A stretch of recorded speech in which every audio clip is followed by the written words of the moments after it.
Right, ప్రస్తుతం జగన్ మాట్లాడుతున్నారు. ఇప్పుడు లైవ్ చూద్దాం. ఆ పెంచిన కరెంటు ఛార్జీలను వెనక్కి తీసుకోమని చెప్పి గట్టిగా డిమాండ్ చేస్తూ డిసెంబర్ 27వ తారీఖున ప్రతి జిల్లా హెడ్ క్వార్టర్స్లోనూ ఎలక్ట్రిసిటీ ఎస్సీ ఆఫీసులకు ఒకవేళ ఎస్సీ ఆఫీసులు లేని చోట్ల సిఎండి ఎస్సీ ఆఫీసులతో పాటు సిఎండి ఆఫీసులు ఉన్న కార్పొరేషన్స్ పరిధిలో ఏదైతే ఉంటాయో అక్కడ సిఎండి కార్యాలయాలు, ఇక్కడ వైఎస్ఆర్సీపీ ప్రజల తరపున ప్రజలతో పాటు కలిసి భారీ ర్యాలీగా వెళ్ళి ప్రతి జిల్లాలోనూ వైఎస్ఆర్ కాంగ్రెస్ పార్టీ ప్రజల తరపున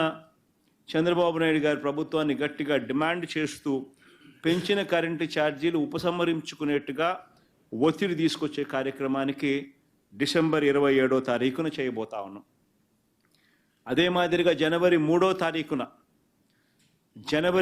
తారీఖున కలెక్టర్ల కార్యాలయాలను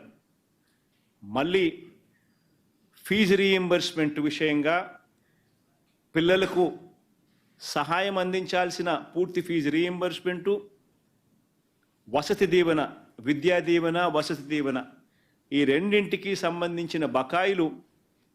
3,900 కోట్ల రూపాయలు ఏదైతే ఉన్నాయో చంద్రబాబు నాయుడు గారి ప్రభుత్వం ఏర్పడిన తర్వాత పూర్తిగా పిల్లలకు ఫీజులు కట్టకుండా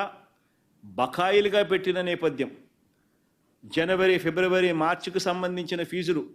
ఏప్రిల్లో వెరిఫై చేసి మామూలుగా మే మాసంలో ఇవ్వాలి. చంద్రబాబు నాయుడు గారి ఎన్నిక మే 13వ తారీఖున జరిగింది. జూన్లో ఆయన ప్రమాణ స్వీకారం చేశాడు.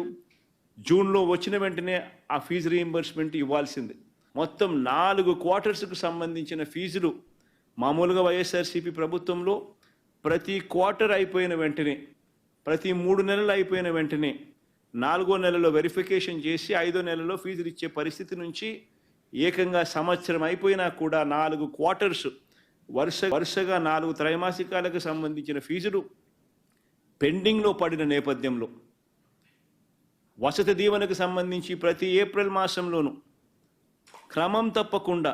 వసతి దీవెన కింద పిల్లలకు తోడుగా ఉంటూ మరో 1,100 కోట్ల రూపాయలు వైఎస్ఆర్సీపీ ప్రభుత్వం క్రమం తప్పకుండా ఇస్తా ఉన్న నేపథ్యంలో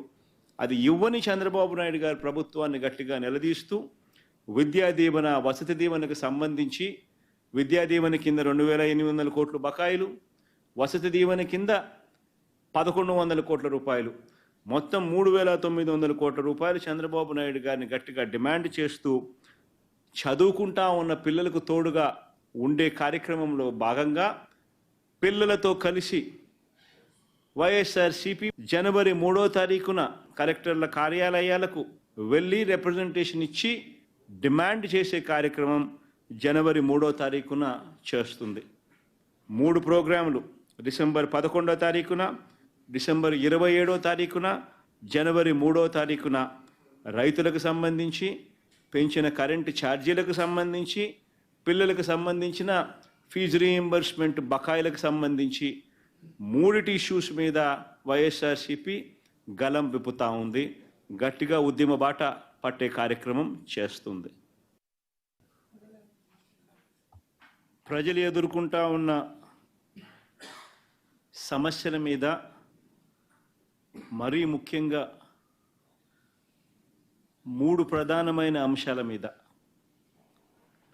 రైతుల సమస్యల మీద, కరెంటు ఛార్జీల బాదుడి మీద, పిల్లలకు చదువు సంబంధించి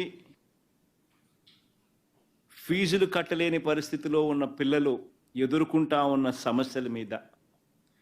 ఈ 3 అంశాల మీద వైఎస్ఆర్సీపీ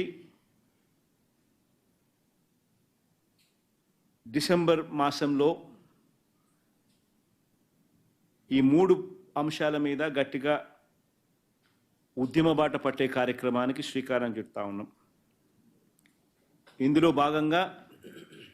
డిసెంబర్ 11వ తారీఖున రాష్ట్ర వ్యాప్తంగా ఉన్న అన్ని కలెక్టర్ల అన్ని జిల్లాల్లోనూ రైతుల తరపున వైఎస్ఆర్సీపీ రైతులకు సంబంధించిన ప్రధానమైన అంశాలు ధాన్యం సేకరణలో రైతన్నలకు జరుగుతూ ఉన్న అన్యాయాన్ని ప్రశ్నిస్తూ ధాన్యం సేకరణలో కనీస పెట్టుబడి ధర ఖచ్చితంగా ప్రభుత్వం వైపు నుంచి వచ్చేట్టుగా ఒత్తిడి తీసుకొచ్చే దాంట్లో భాగంగా కనీస మద్దతు ధర రైతులకు ఖచ్చితంగా వచ్చేట్టుగా చేస్తూ రైతులకు సంబంధించిన ఆ ప్రస్తావనతో పాటు పెట్టుబడి సహాయం కింద 20,000 రూపాయలు ఏదైతే రైతులకు ఇస్తామని చెప్పారో ఆ 20,000 రూపాయలకు సంబంధించి పెట్టుబడి సహాయం